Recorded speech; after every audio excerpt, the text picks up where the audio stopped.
Why are you not a Christian? Because I see no evidence whatever for any of the Christian dogmas. I've examined all the stock arguments in favor of the existence of God, and none of them seem to me to be logically valid. Do you think there's a practical reason for having a religious belief for many people? Well, there can't be a practical reason for believing what isn't true. That's quite, at least I rule it out as impossible. Either the thing is true or it isn't. If it is true, you should believe it, and if it isn't, you shouldn't.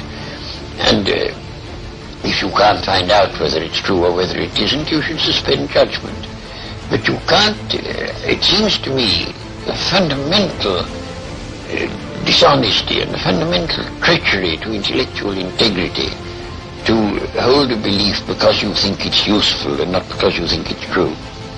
Well, I was thinking of those people who find that some kind of religious code helps them to live their lives. It gives them a very strict set of rules, the rights and the wrongs. Yes, but you know, those rules are generally quite mistaken. A great many of them do more harm than good. And they would probably be able to find a rational morality that they could live by if they dropped this irrational, traditional, taboo morality that comes down from savage ages. But are we, perhaps the ordinary person, perhaps isn't strong enough to find this own personal ethic? They have to have something imposed upon them from outside. Oh, I don't think that's true. And what is imposed on you from outside is of no value whatever. It doesn't count. Well, you were brought up, of course, as a Christian. When did you first decide that you did not want to remain a believer in the Christian ethic? I never decided that I didn't want to remain a believer. I decided between the ages of 15 and 18, I spent almost all my spare time thinking about Christian dogmas and trying to find out whether there was any reason to believe them. And by the time I was 18, I discarded the last of them. Do you think that that gave you an extra strength in your life? Oh, I don't know. No, I shouldn't have said so. Neither extra strength nor the opposite. I mean, I was just engaged in the pursuit of knowledge.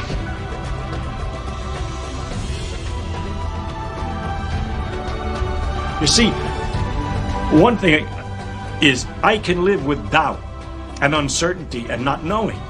I think it's much more interesting to live not knowing than to have answers which might be wrong.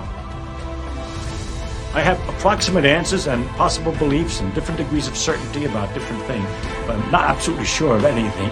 And then many things I don't know anything about, such as whether it means anything to ask why we're here. What the question might mean. I might think about it a little bit. If I can't figure it out, then I go to something else. But I don't have to know an answer. I don't feel frightened by not knowing things. By being lost in a mysterious universe without having any purpose, which is the way it really is as far as I can tell, possibly. It doesn't frighten me. Do you at least acknowledge that all of the scientific evidence points to an Earth that is vastly older than 6,000 to 10,000 years old? Yeah, I'm aware of that. Okay, so how do you reconcile... It doesn't prove there's no God. You're right. Did I say it did? I'm not saying that proves there's no God. What I'm saying is, here's something we've learned about the universe, and it doesn't match with your literal view of the Bible. Now, there's a conflict there, and we need to resolve that. And some people resolve it in favor of the Bible, saying the Bible's absolutely right, and ignore whatever actual evidence is presented there.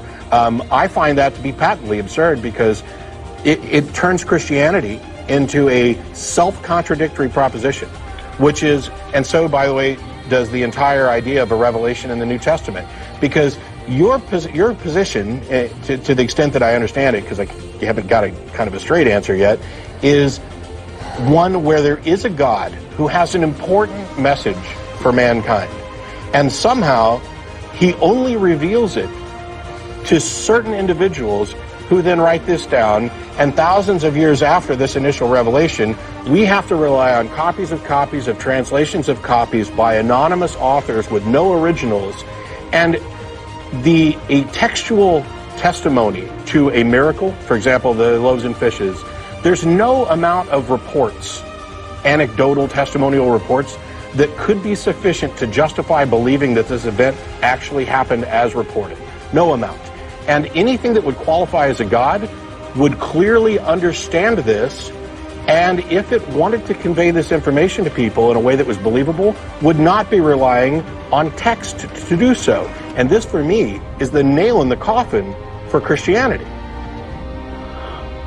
The God that Christians believe in is amazingly stupid if it wants to actually achieve its goal of spreading this information to humanity by relying on text, by relying on languages that die off, by relying on anecdotal testimony.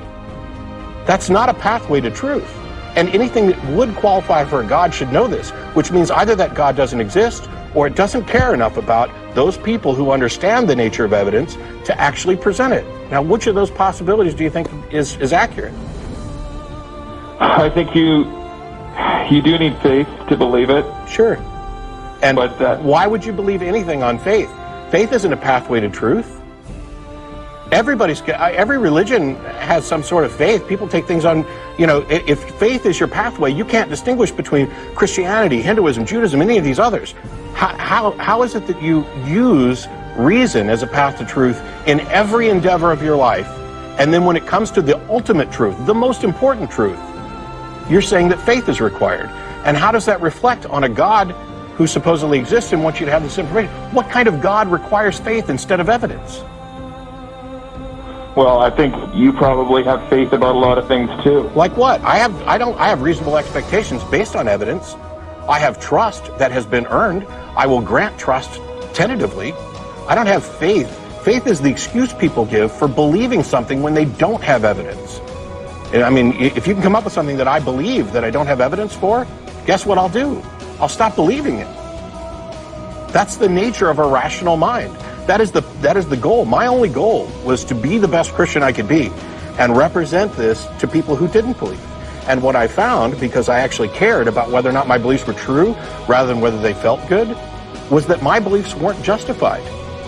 Try as I might and pray as hard as I could, no answer comes, no evidence is forthcoming.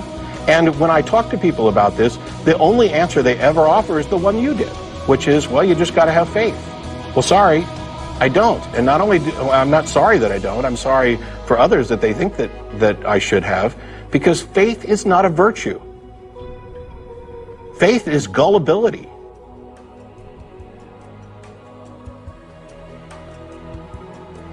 If it was true, it would have two further implications. It would have to mean that the designer of this plan was unbelievably lazy and inept, or unbelievably callous and cruel and indifferent and capricious. And that is the case with every argument for design and every argument for revelation and intervention that has ever been made. All of this could be part of a plan. There is no way an atheist can prove it's not.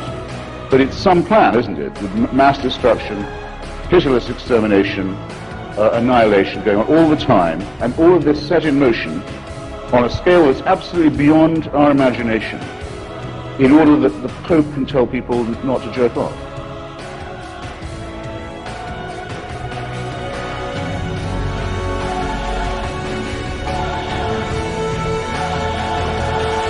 In our tenure on this planet, we've accumulated dangerous evolutionary baggage, propensities for aggression and ritual, submission to leaders, hostility to outsiders, all of which puts our survival in some doubt. We've also acquired compassion for others, love for our children, a desire to learn from history and experience, and a great, soaring, passionate intelligence, the clear tools for our continued survival and prosperity. Which aspects of our nature will prevail is uncertain, particularly when our visions and prospects are bound to one small part of the small planet Earth. But up there in the cosmos, an inescapable perspective awaits. National boundaries are not evident when we view the Earth from space. Fanatic ethnic or religious or national identifications are a little difficult to support when we see our planet as a fragile blue crescent fading to become an inconspicuous point of light against the bastion and citadel of the stars. There are not yet obvious signs of extraterrestrial intelligence, and this makes us wonder whether civilizations like ours rush inevitably headlong to self-destruction. I dream about it, and sometimes they're bad dreams.